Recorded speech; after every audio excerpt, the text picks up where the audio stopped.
Hello students, today we will study about secondary cells and fuel cells. So what do you know about secondary cells and fuel cells? क्या होते हैं secondary cells? Those cells which can be recharged by passing an electric current through them and hence can be used over and again. It means ये वो cell हैं जो एक बार discharge होने के बाद फिर हम इन्हें रिचार्ज कर सकते हैं और फिर से यूज़ में ला सकते हैं. Means we can use this type of cells over and again. इसमें हमने दो सेल्स के बारे में स्टडी करना है, lead storage battery and nickel cadmium storage cell. First one is lead storage battery. देखिए यहाँ पे बैटरी वर्ड यूज़ हुआ है. It means it is the combination of cells. This lead storage battery is used in automobiles. जो हमारे घरों में हम कार यूज़ करते हैं, गाड़ी यूज़ करते हैं, ऑटोमोबाइल में हम यूज़ करते हैं इसको. एंड इन्वर्टर्स, जो हम घर में इन्वर्टर्स यूज़ होता है, that is also lead storage battery.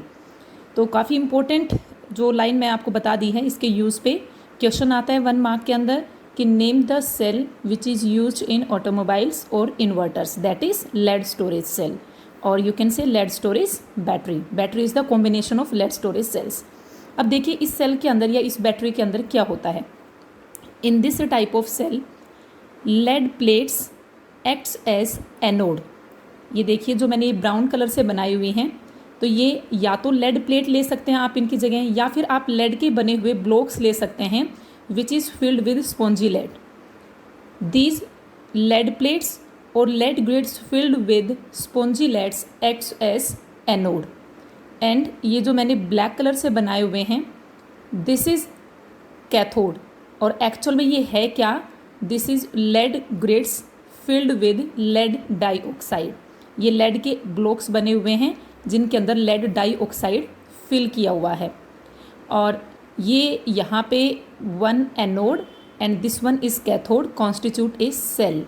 सो अगर हम लेड स्टोरेज बैटरी बोल रहे हैं तो उसमें एक कॉम्बिनेशन ऑफ सेल्स होते हैं. जैसे फिलहाल मैं यहाँ पे 3 सेल्स का कॉम्बिनेशन दिखा रही हूँ. This 1 cell, second cell, third cell. इस तरह से हम काफ़ी सारे सेल्स ज्वाइन कर सकते हैं. So to get the maximum current from lead storage battery, all the anodes are joined at one side and all the cathodes are joined at another side, and these cells are separated by wooden blocks. For example, ये आपके पास anode है, cathode है, ये second cell का anode है, ये उसका cathode है. सो these cells are separated by wooden blocks. These anode and cathode are immersed in an electrolyte which is dilute sulfuric acid. और यहाँ पे जो हमने डाइल्यूट सल्फ्यूरिक एसिड लिया है उसकी कंसंट्रेशन क्या है, 38% by mass. Right. So lead storage battery के ये कंपोनेंट्स होते हैं. इन कंपोनेंट्स में अब रिएक्शंस क्या होंगी. देखिए लेड स्टोरेज बैटरी है, ये एक सेकेंडरी सेल है. इट मीन्स इसके अंदर 2 टाइप की रिएक्शंस होंगी. First one is discharging. Means when battery is in use. जैसे आपके घर में इन्वर्टर है, लाइट गई, आप लोगों ने क्या किया, इन्वर्टर को ऑन कर दिया और हम इन्वर्टर के अंदर जो इलेक्ट्रिकल एनर्जी स्टोर है उसको हम यूज़ कर रहे हैं हमारे घर में. मीन्स हम वहाँ पे जो बैटरी यूज़ हुई है उस बैटरी को हम अपने घर में किसी भी पर्पज़ के लिए यूज़ कर रहे हैं. तो बैटरी धीरे धीरे क्या हो रही है, डिस्चार्ज हो रही है. राइट. सो रिएक्शंस हैं वो 2 टाइप की हैं. एक तो डिस्चार्जिंग में, means battery when battery is in use, और सेकेंड टाइप की रिएक्शंस होती हैं जिसको हम बोलते हैं रिचार्जिंग. जब हमारी बैटरी डिस्चार्ज हो जाती है, मीन्स हम उसको फर्दर यूज़ नहीं कर पा रहे, तो हम क्या करेंगे, फिर उसको रिचार्ज करते हैं. रिचार्ज करवाने के बाद फिर हम उसको फिर से यूज़ कर सकते हैं. तो secondary cells can used over and over again after recharging the battery. So देखिए डिस्चार्जिंग के अंदर means when battery is in use तो क्या रिएक्शन होगी.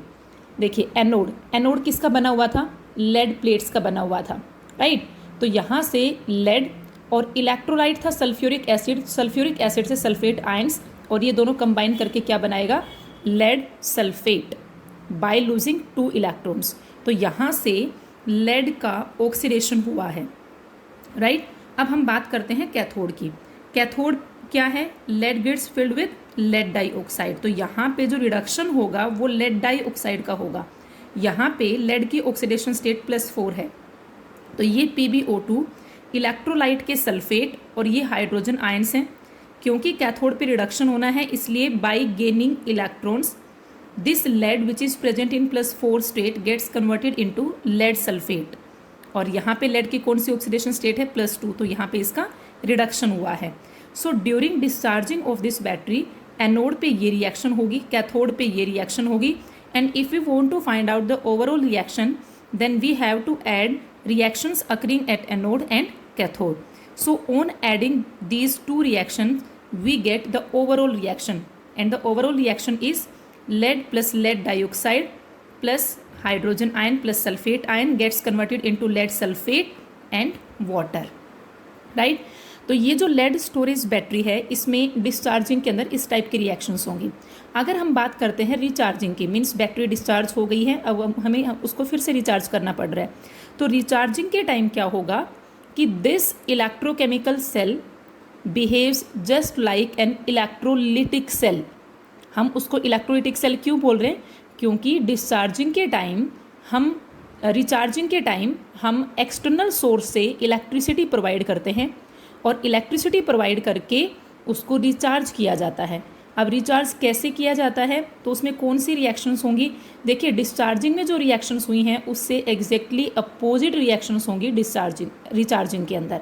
मीन्स जो रिएक्शन एनोड पे हुई हैं वो रिचार्जिंग के अंदर कहाँ हो जाएंगी, कैथोड पे, और जो रिएक्शन कैथोड पे हुई है वही रिएक्शन रिचार्जिंग के अंदर क्या होगी, एनोड पे। बट ये एनोड की रिएक्शन कैथोड पे और कैथोड की रिएक्शन एनोड पे, बट इसके साथ साथ एक चेंज और भी आएगा, reactants becomes products and products becomes reactants during recharging. ठीक है, क्योंकि डिस्चार्जिंग के अंदर हमारे ये जो रिएक्टेंट्स हैं ये नहीं रहे, क्या मिला है हमें, ये मिला है। तो अब जो हमारी रिएक्शन स्टार्ट होगी वो यहाँ से स्टार्ट होगी, क्योंकि हमारे पास सेल के अंदर ये प्रोडक्ट्स हैं। So during recharging products acts as reactants and reactants acts as product. Anode की रिएक्शन है वो कैथोड पे हो जाएगी, कैथोड की रिएक्शन है वो एनोड पे हो जाएगी।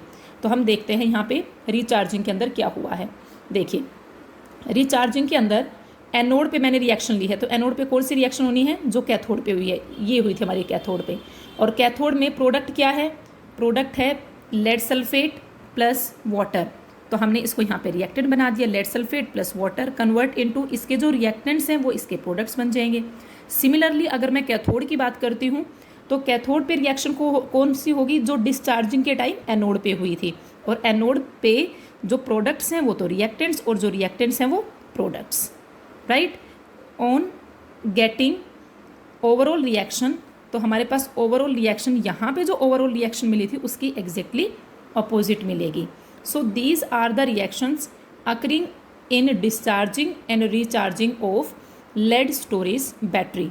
काफ़ी इंपॉर्टेंट क्वेश्चन है, बोर्ड एग्जाम के अंदर काफ़ी बार पूछा गया है कि write down the reactions occurring during discharging of battery, या write down the reactions occurring in lead storage battery when battery is in use, या फिर वो पूछ सकता है कि write down the reactions occurring in recharging of lead storage battery और the reactions occurring in lead storage battery when battery is not in use. Not in use का meaning क्या है कि हम उसको रिचार्ज कर रहे हैं, तो रिचार्ज के टाइम इस टाइप के रिएक्शंस होंगी।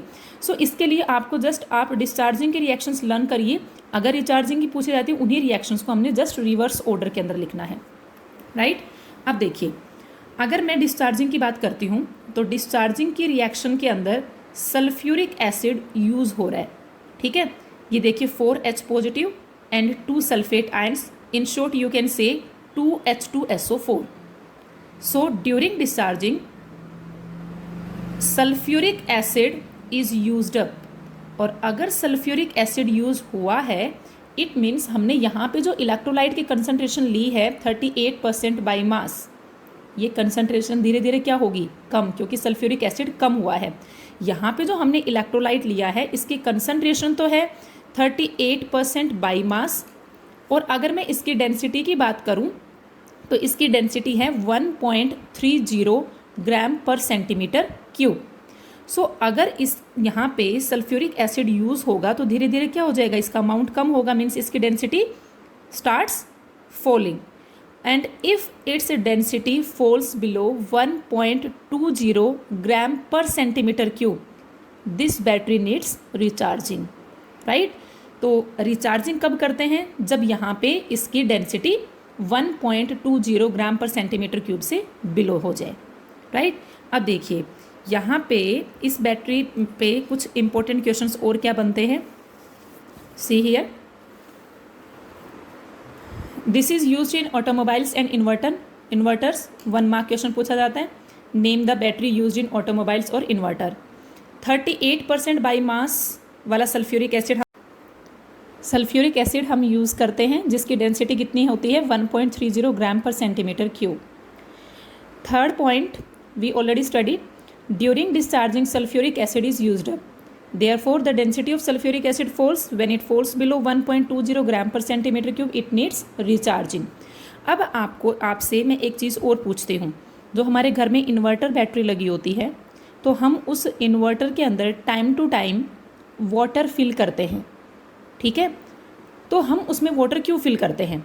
देखिए, जब डिस्चार्जिंग होती है तो डिस्चार्जिंग में एनोड और कैथोड पे कुछ रिएक्शंस होती हैं, तो उसी टाइम वहाँ पे वाटर का भी इलेक्ट्रोलिसिस होना स्टार्ट हो जाता है, क्योंकि हमने जो इलेक्ट्रोलाइट लिया है that is 38% sulphuric acid, it means 38 gram उसमें सल्फ्यूरिक एसिड है और रिमेनिंग क्या है, water. So during discharging electrolysis of water to form hydrogen gas and oxygen gas also occurs, और इससे क्या होगा, water is also used up, और अगर वहाँ पे वाटर यूज़ होता है ड्यूरिंग इलेक्ट्रोलिसिस तो हमें periodically means time to time उसमें वाटर की फिलिंग करनी पड़ती है। अगर हम वाटर फिल नहीं करेंगे तो ये कंसंट्रेशन मेंटेन नहीं रहेगी और हम उससे जितना इलेक्ट्रिक करंट ड्रॉ करना चाहते हैं वो इलेक्ट्रिक करंट हम ड्रॉ नहीं कर पाएंगे, राइट। सो ये था lead storage battery. Now secondary cell that is nickel cadmium storage cell, also known as nicad cell. अब देखिए यहाँ पे निकल कैडमियम स्टोरेज बैटरी सेल में क्या है कि here anode is made up of cadmium and cathode is made up of metal grid. ये एक मेटल का ब्लॉक बना हुआ है जिसके अंदर निकल डाइऑक्साइड NiO2 इसमें फिल्ड है। This acts as cathode and cadmium acts as anode. These anode and cathode are immersed in potassium hydroxide solution. So ये जो potassium hydroxide solution है it acts as an electrolyte, cadmium as anode and NiO2 as cathode, right? अब देखिए इस cell की पे reactions क्या होंगी एंड मोस्ट इम्पॉर्टेंट क्वेश्चन, ये जो निकल कैडमियम स्टोरेज सेल है this is far better than lead storage battery, right, but it is more expensive than lead storage battery and this cell is used in calculators। देखिए use सभी sales के बहुत important हैं, 1 mark के question पूछे जाते हैं, राइट। सो इसको हम कैलकुलेटर्स में यूज़ करते हैं। अब देखिए इसमें रिएक्शंस क्या होंगी एनोड और कैथोड पे। एनोड बना हुआ है कैडमियम का, सो डिस्चार्जिंग के टाइम मीन्स जब हम इस सेल को यूज़ कर रहे होते हैं तो एनोड है कैडमियम का, इलेक्ट्रोलाइट हमने किसका लिया हुआ था पोटेशियम हाइड्रोक्साइड, वहाँ से क्या बनेगा हाइड्रोक्साइड आयंस, और कैडमियम 0 स्टेट से किस में कन्वर्ट हो जाएगा +2 स्टेट पे, मीन्स एनोड पे ऑक्सीडेशन होना था, by losing 2 electrons cadmium gets converted into cadmium hydroxide. Cathode हमारा बना हुआ था निकल डाइऑक्साइड का, सो ये है NiO2, वाटर की प्रेजेंस में by gaining these 2 electrons gets converted into nickel hydroxide by the lose of 2 hydroxide ions. ये एनोड और कैथोड की रिएक्शन है। अगर ओवरऑल रिएक्शन फाइंड आउट करनी है तो दोनों रिएक्शंस को हम ऐड कर सकते हैं। देखिए ये रिएक्शन हुई है डिस्चार्जिंग के अंदर। अगर हम बात करें कि रिचार्जिंग में क्या रिएक्शन है तो आप क्या करेंगे, जो रिएक्शन एनोड पे हुई है वो कैथोड पे और जो कैथोड पे हुई है वो एनोड पे, जो रिएक्टेंट्स हैं वो प्रोडक्ट्स बन जाएंगे, जो प्रोडक्ट्स हैं वो रिएक्टेंट्स बन जाएंगे। So we can easily write the reactions occurring in recharging by the use of reactions occurring in discharging, right. अब देखिए ये जो सेल है most important used in calculators. इसका लाइफ स्पैन भी लेड स्टोरेज बैटरी से काफ़ी अच्छा होता है, काफ़ी लंबा होता है और उससे ये अच्छा भी है, बट ये एक्सपेंसिव है as compare to lead storage battery. जो हमारा लेड स्टोरेज बैटरी था उसमें एक सेल का जो पोटेंशियल होता है दैट इज़ 2 वोल्ट, और अगर हमें बैटरी बनानी है 12 वोल्ट की तो हम क्या करते हैं वहाँ पे 2 वोल्ट के 6 सेल्स को वहाँ सीरीज़ में ज्वाइन कर देते हैं। तो यहाँ पे जो ये निकल कैडमियम बैटरी है इसका जो पोटेंशियल होता है that is 1.4 volt. These two nickel storage battery and nicad means nickel cadmium cell, these two are secondary cells. Now we will study fuel cells. देखिए फ्यूल सेल्स क्या होते हैं? Those cells in which the energy produced by the combustion of fuels is used in the conversion of electrical energy are known as fuel cells. तो इन fuel cells में हम काफ़ी सारे फ्यूल्स को यूज़ कर सकते हैं, like hydrogen, oxygen, methane, methanol, carbon monoxide, काफ़ी सारे हम यूज़ कर सकते हैं. बट अब हम यहाँ पे स्टडी करेंगे hydrogen oxygen fuel cell. Very important. ये हाइड्रोजन ऑक्सीजन फ्यूल सेल है. तो यहाँ देखिए किस तरह से अरेंजमेंट है. यहाँ पे ये हमारे पास एनोड बना हुआ है कार्बन का, और इसके अंदर काफ़ी कुछ सूटेबल कैटलिस्ट हैं लाइक प्लेटिनम, पैलेडियम. तो ये हमने कार्बन का एनोड बनाया और इसके अंदर कुछ प्लेटिनम, पैलेडियम के कैटलिस्ट इसमें इनकॉर्पोरेट किए हैं. This is anode. ये हमारा जो कैथोड है ये भी कार्बन का बना हुआ है, पोरस कार्बन का, मीन्स जिसके अंदर पोर्स हैं कंटेनिंग सूटेबल कैटलिस्ट. इसमें भी कैटलिस्ट हैं, right. This is anode, this is cathode. इन दोनों के बीच में जो स्पेस है, इस स्पेस के अंदर हमने फिल किया है कंसनट्रेटेड अल्कली सॉल्यूशन. तो मैंने यहाँ पे अल्कली सोडियम हाइड्रोक्साइड लिखा है, अदरवाइज आप यहाँ पोटेशियम हाइड्रोक्साइड या कोई अदर अल्कली ले सकते हैं, राइट. अब यहाँ पे एनोड की साइड से हाइड्रोजन गैस को पास किया गया है और कैथोड की साइड से ऑक्सीजन गैस को पास किया गया है. क्योंकि ये फ्यूल सेल है तो यहाँ पे फ्यूल कौन है? यहाँ पे फ्यूल है हाइड्रोजन एंड ऑक्सीजन. तो ध्यान दें यहाँ पे hydrogen, oxygen, these are in gaseous state. ये जो आपके कैटलिस्ट हैं जो एनोड और कैथोड के अंदर पोरस कार्बन के अंदर इनकॉर्पोरेट हो रखे हैं, वो प्लैटिनम और पैलेडियम सॉलिड स्टेट के अंदर हैं. और यहाँ पे जो इलेक्ट्रोलाइट है that is concentrated alkali solution, वो लिक्विड स्टेट के अंदर है. So these are in gaseous state, catalyst are in solid state and electrolyte is in liquid state. This is fuel cell. देखिए ये जो हम hydrogen oxygen fuel cell study कर रहे हैं, ये fuel cell first time Apollo पे जो मून फ्लाइट थी वहाँ पे प्राइमरी इलेक्ट्रिकल एनर्जी सोर्स के फॉर्म में यूज़ किया गया था. तो ये भी 1 मार्क का क्वेश्चन पूछा जाता है कि name the cell which is used in Apollo moon flight. तो वहाँ पे हमने हाइड्रोजन ऑक्सीजन फ्यूल सेल को यूज़ किया था. अब देखिए यहाँ पे रिएक्शंस क्या हुई हैं. एनोड ये था हमारा, एनोड की साइड से क्या पास किया गया है? Hydrogen gas. तो हाइड्रोजन गैस इलेक्ट्रोलाइट के OH नेगेटिव आयन से रिएक्शन करके वाटर में कन्वर्ट हुआ बाय लूजिंग 4 इलेक्ट्रॉन्स. अगर मैं कैथोड की बात करती हूँ, कैथोड की साइड से हमने क्या पास किया है? Oxygen gas. तो ये oxygen gas by gaining these 4 electrons gets converted into hydroxide ions. अगर हम ओवरऑल रिएक्शन निकालते हैं तो हमने इन दोनों रिएक्शंस को ऐड किया and we get 2 hydrogen plus oxygen gets converted into water molecule. ये वाटर मॉलिक्यूल देखिए यहाँ पे दिखाया गया है, ठीक है. सो फ्यूल सेल के अंदर ये जो वाटर बना है, तो अपोलो मून फ्लाइट में जब ये सेल यूज़ किया गया था वहाँ पे this liquid water is used for drinking purpose. और इनके कंबशन से जो बर्निंग से जो एनर्जी प्रोड्यूस हुई थी उस एनर्जी को इलेक्ट्रिकल एनर्जी में कन्वर्ट किया गया था. देखिए इस सेल के जो इम्पोर्टेंट पॉइंट्स हैं, फर्स्ट मैं ऑलरेडी आपको बता चुकी हूँ कि ये अपोलो मून फ्लाइट्स में फर्स्ट टाइम इसको यूज़ किया गया था. ये जो सेल है ये पोटेंशियल देता है around 0.9 volt and it operates at a temperature of 70 to 140 degree Celsius. देखिए हम थियोरेटिकली मानते हैं कि इस सेल की एफिशिएंसी है 100%, बट अगर प्रैक्टिकली हम देखें तो इसकी एफिशिएंसी ओनली 60 to 70% ही है. लेकिन फिर भी हम इसको फार सुपीरियर मानते हैं देन थर्मल पावर प्लांट्स. क्यों? क्योंकि थर्मल पावर प्लांट्स होते हैं वहाँ पे भी हीट एनर्जी को कन्वर्ट किया जाता है इलेक्ट्रिसिटी के अंदर, बट वहाँ पे क्या किया जाता है? वहाँ पे कोल को बर्न किया जाता है, उसकी बर्निंग से जो हीट प्रोड्यूस हुई उससे हम वाटर को बॉयल करते हैं, वाटर को स्टीम में कन्वर्ट करते हैं, फिर स्टीम को यूज़ किया जाता है टर्बाइन्स को रोटेट करने में, देन इलेक्ट्रिसिटी इज जनरेटेड.